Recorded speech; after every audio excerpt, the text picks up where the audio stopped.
La ministre de l'Environnement et du Développement durable affirma à l'occasion de la Journée mondiale de l'environnement qu'une étude a été lancée pour identifier un site adéquat qui pourra abriter un centre d'enfouissement des déchets solides. La Sûreté nationale appréhende la bande qui a assassiné un citoyen à Toujinine, à Nouakchott.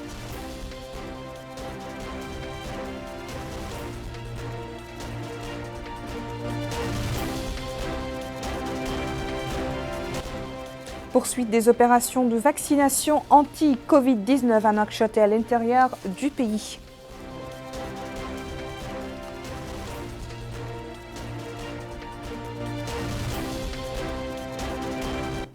Chers téléspectateurs, bonsoir. Restauration des écosystèmes, c'est sous ce thème que notre pays a célébré ce samedi, à l'instar de la communauté internationale, la Journée mondiale de l'environnement.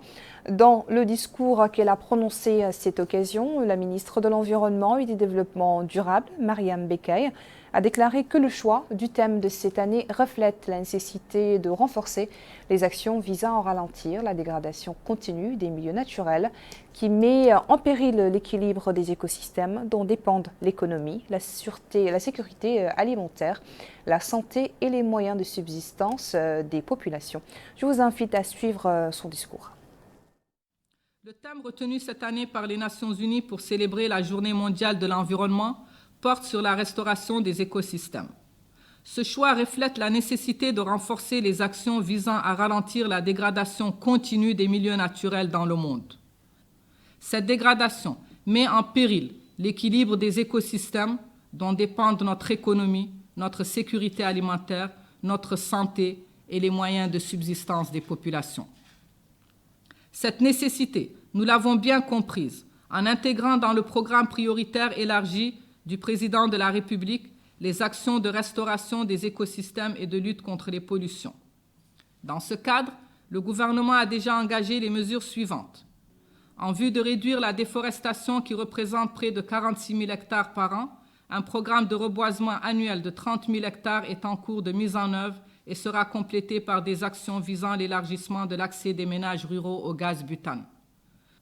Nous travaillons également à renforcer l'efficacité de l'Agence nationale de la Grande Muraille verte et à mobiliser des financements extérieurs additionnels pour accroître les interventions de restauration des terres dégradées qui représentent plus de 80% de notre territoire.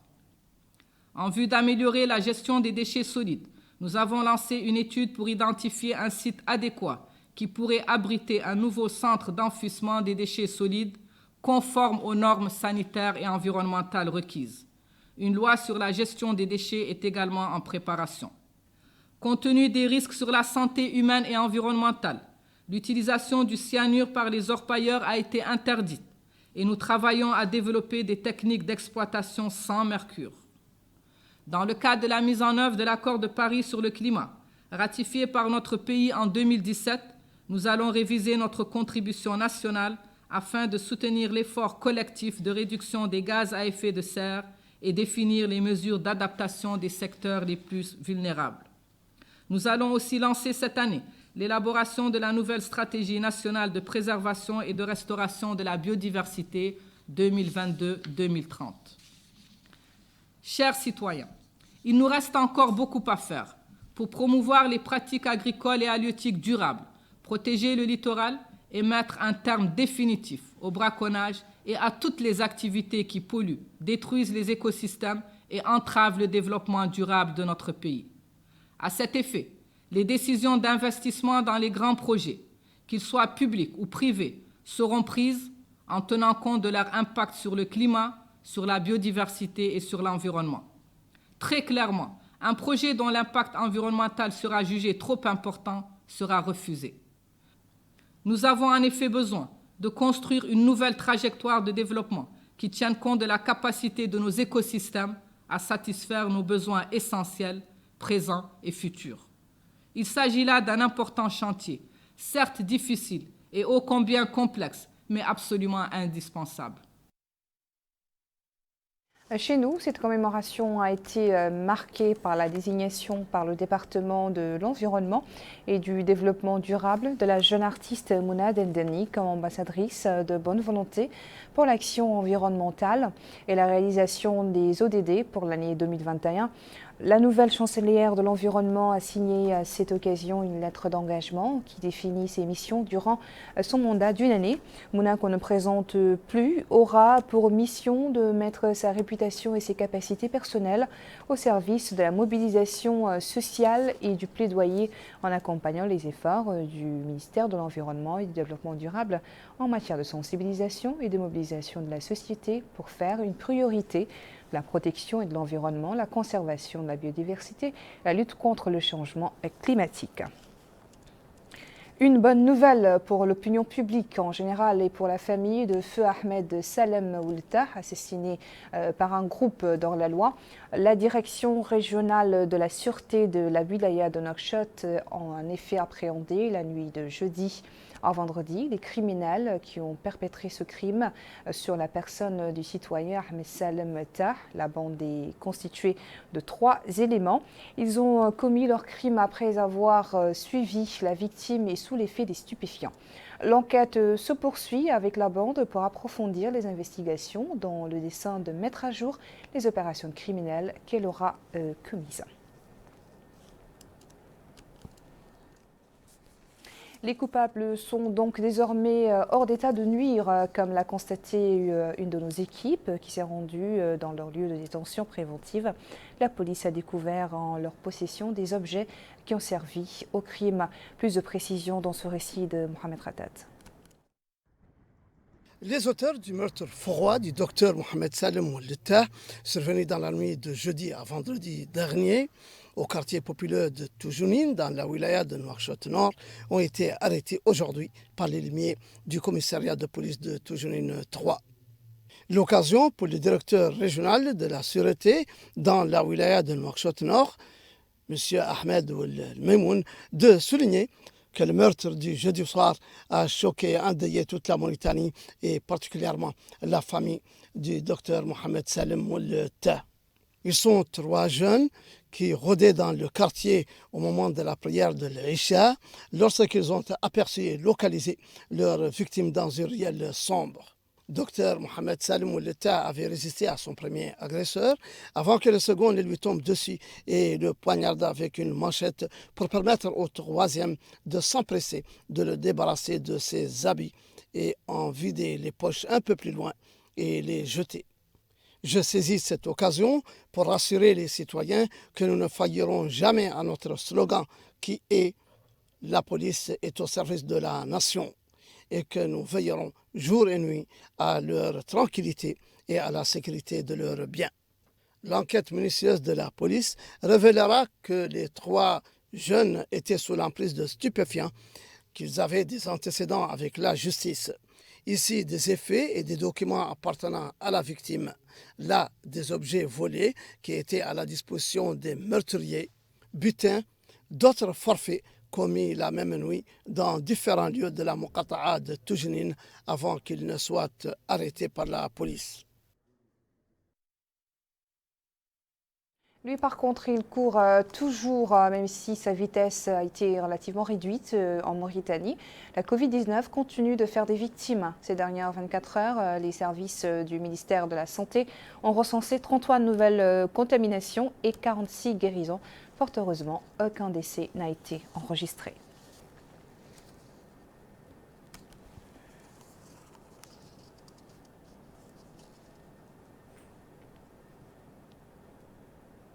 L'assurance maladie est une action qui est allée droit au cœur des bénéficiaires de cette initiative présidentielle. Mais pour le mat Habib Ould Tahman, cette opération ne pouvait mieux tomber. Cette mère de famille malade d'un cancer depuis des années s'apprête à se rendre à l'étranger sur instruction du président de la République, Mohamed Cher Al-Razouani, qui a été informé de sa maladie. Mohamed Ratat nous explique. Souffrant depuis quelques années d'un cancer, le Matmut Habib vient de bénéficier d'une carte d'assurance maladie lui permettant d'être soigné gratuitement dans toutes les structures sanitaires du pays. Au moment de recevoir des mains du président de la République, M. Mohamed Ould-Cheikh Al-Ghazouani, ce précieux document, il ne peut s'empêcher de lui dire qu'elle ressentait le désir d'aller se faire soigner à l'étranger. Une doléance que le président de la République prendra affectueusement soin de satisfaire en donnant ses instructions pour accélérer les procédures d'évacuation relatives à son dossier. La caméra de Mauritania a suivi le Matment Habib, qui a reçu chez elle aujourd'hui la visite d'une délégation de Taazour venue pour lui apporter la bonne nouvelle, son dossier d'évacuation sanitaire sur le Maroc étant terminé, le visa de voyage décroché et les préparatifs de voyage diligentés. Le visage radieux, heureuse de ce clin d'œil attentif et bienveillante, le Matment Habib dira qu'elle remercie le président de la République pour ce geste rapide, le Premier ministre, le ministère de l'Action sociale, de l'enfance et de la famille, le ministère de la Santé, la délégation Taazour, l'ACNAM, les docteurs qui l'ont suivi et tous ceux qui l'ont aidé. La famille de Matment Habib, qui bénéficie par ricochet de cette assurance santé, salue ce geste présidentiel. Je suis, dit ce monsieur, l'oncle de Mat, et c'est moi qui suivais son dossier. Je profite de cette opportunité pour remercier le président de la République que je connais pour avoir été sous ses ordres 10 ans durant, sachant que j'étais officier de l'armée. Il a toujours été fidèle, honnête, bienfaiteur, juste. Je ne suis pas surpris par ce geste et cette bonne volonté. Il est vrai que l'attribution de cartes d'assurance maladie gratuite pour 100 000 familles pauvres, soit 620 000 personnes au niveau national, est une première dans le pays qui force l'admiration. Pour le conseiller à la délégation pour la solidarité nationale et la lutte contre l'exclusion Taazour, M. Mohamed Ould-Khori, nous sommes, dit-il, venus chez le Matment Habib à quelques heures de son évacuation à l'étranger grâce à l'obtention d'une assurance santé gratuite pour la rassurer que tout a été fait conformément aux instructions du président de la République. Il convient de rappeler que l'assurance maladie permet à tous ceux qui en ont bénéficié de se soigner gratuitement dans toutes les structures de santé dans le pays. L'actualité à l'intérieur du pays continue d'être rythmée par l'opération de vaccination anti-Covid. À Kankossa, dans la wilaya de l'Assaba, cette opération vient de démarrer sur fond de relâchement des mesures préventives, ont constaté nos reporters qui se sont rendus dans le chef-lieu de cette Moukata. Récit de Aminata Khan. Lancement de l'opération de vaccination de la Moukata de la wilaya de l'Assaba. Ce sont les responsables administratifs au niveau de la Moukata qui ont donné l'exemple pour inciter les habitants à se vacciner. À notre micro, le Hakam de la Moukata a appelé tous les citoyens à se vacciner pour limiter la propagation du virus, indiquant que les autorités locales ne ménageront aucun effort pour la réussite de cette présente opération. Lui succédant, ce natif de la Moukata a abondé dans le même sens, mais il a mis l'accent sur la nécessité du respect des mesures barrières, même en étant vacciné. Cette campagne de vaccination doublée d'une vaste campagne de sensibilisation au profit des habitants de la Moukata est organisée par les autorités locales en collaboration avec la société civile et les organisations des jeunes. Cependant, les citoyens que nous avons rencontrés ont déploré le laxisme des citoyens par rapport au respect des mesures de précaution édictées par les autorités sanitaires telles que le port du masque, le respect de la distanciation sociale ou encore les rassemblements de plus de 10 personnes dans les lieux publics. Retour sur les festivités marquant la Journée mondiale de l'environnement.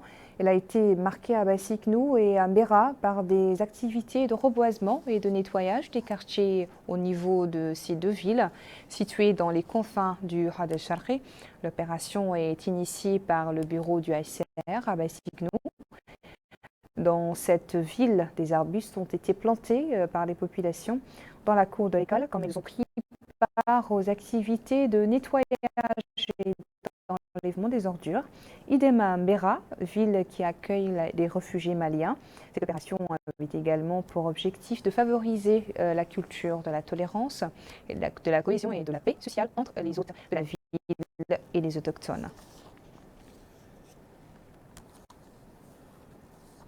Direction à présent la capitale de la wilaya voisine, Tijikja, qui abrite depuis aujourd'hui une session plutôt de formation au profit des directeurs des établissements d'enseignement dans la ville du Tagant. L'atelier qui vise à renforcer les connaissances des participants est organisé à l'initiative du projet OIM relevant du projet EcoDev El Haj Abdelahiddin. Cet atelier d'échange d'expériences est organisé au profit des 40 directeurs d'écoles primaires répartis dans les Muqata'a de Tijikja et de Riyad. Il vise à renforcer les compétences des participants dans le domaine éducatif. L'atelier a été supervisé par les autorités administratives régionales de la wilaya d'Itagan. Le conseiller du Wali d'Itagan, chargé des affaires politiques et sociales, M. Mukhtar Oulbaba, a précisé que cet atelier constitue une opportunité idoine pour l'échange d'expériences et d'expertise technique entre les directeurs des établissements scolaires dans les Muqata'a. Il a souligné que ce genre d'activité correspond à la politique gouvernementale éducative. Le conseiller du Wali a remercié l'organisation EcoDev qui organise régulièrement des activités similaires liées à la formation et l'échange d'expertise. Les participants à cet atelier de formation professionnelle suivront des exposés théoriques et pratiques, tout comme ils effectueront des visites de terrain dans les établissements scolaires de la ville pour constater des visites et dysfonctionnements. El Haj Abdelahiddin reste avec nous pour nous parler de la cérémonie organisée par le Centre du Savoir de la commune de Nouadhibou à l'occasion de la sortie de la 3e promotion d'élèves ayant assimilé le Saint-Coran et la récompense à Rosso d'un groupe d'étudiants de l'Institut Imam Wesh pour l'apprentissage du Saint-Livre. Au kilomètre 7 sur la route Rosso-Nouakchott a été organisée cette cérémonie de récompense d'une promotion de 100 élèves qui ont mémorisé le Saint-Coran. Cette promotion a étudié dans les différentes sections de l'Institut Imam Warsh pour la récitation et la psalmodie du Saint-Coran, répartis dans les différentes villes et villages relevant de la wilaya d'Itrarza. Les responsables de l'Institut privilégient les élèves issus des zones défavorisées qui sont les plus exposés à la déscolarisation en leur disponibilisant l'enseignement originel, afin de favoriser l'éclosion d'une génération éduquée qui respecte les préceptes islamiques. La cérémonie en question est une tradition annuelle qui couronne les efforts des élèves mémorisant le Saint-Coran. Une autre cérémonie similaire a été organisée à Nouadhibou. Elle est consacrée à la sortie de 3 promotions féminines de l'Institut Itran pour la mémorisation du Saint-Coran. L'Institut Itran donne la priorité à la psalmodie du Saint-Coran. Il organise des sessions et des concours spécialisés pour l'initiation et la maîtrise des livres spécifiques à la psalmodie. Les filles sortantes ont exprimé leur joie quant aux connaissances acquises à l'issue de la formation. Cette démarche va de pair avec la politique du département des affaires islamiques et de l'enseignement originel selon le directeur régional des affaires islamiques au niveau de la wilaya de Dakhlet Nouadhibou. Une politique qui vise à encadrer les jeunes et à les prémunir contre la déviation et l'extrémisme. Ici à Nouakchott, des activités de la société civile opérant dans le domaine de la sécurité numérique pour la lutte contre la cybercriminalité ont été primées par l'association mauritanienne pour le soutien et la solidarité sociale et l'appui à l'environnement. Aminata Khan. 50 journalistes issus des différents organes de la presse et les acteurs de la société civile ont reçu leur parchemin à la fin de la formation axée sur la cybersécurité, attaque et chantage numérique.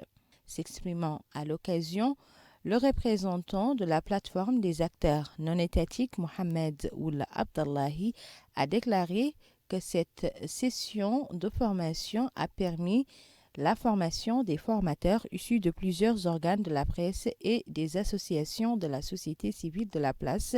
Ces derniers ont été outillés du nécessaire pour, à leur tour, renforcer les capacités des jeunes qui vont embrasser les métiers de l'audiovisuel, mais également les futurs acteurs de la société civile.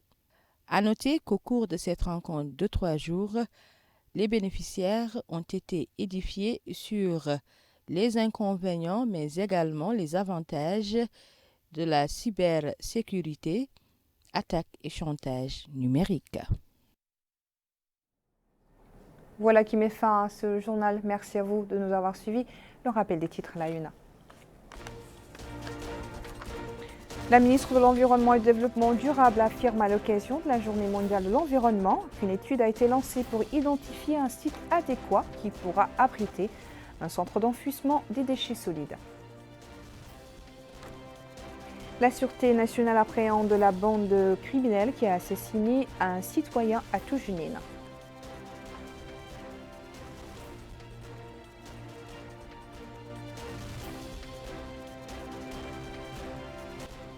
Et poursuite des opérations de vaccination anti-Covid-19 à Nouakchott et à l'intérieur du pays.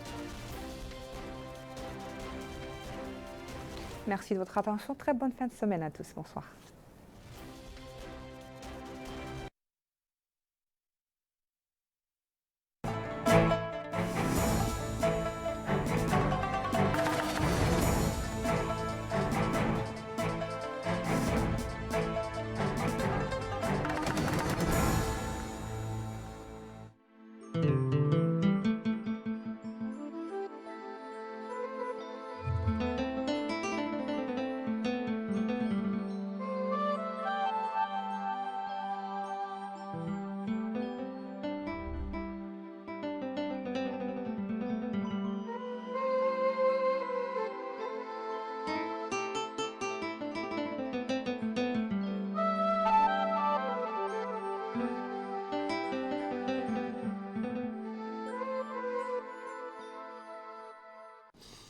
بيئتنا برنامج يعالج إشكاليات البيئة والتحديات الكبرى الناتجة عن التصحر وزحف الرمال.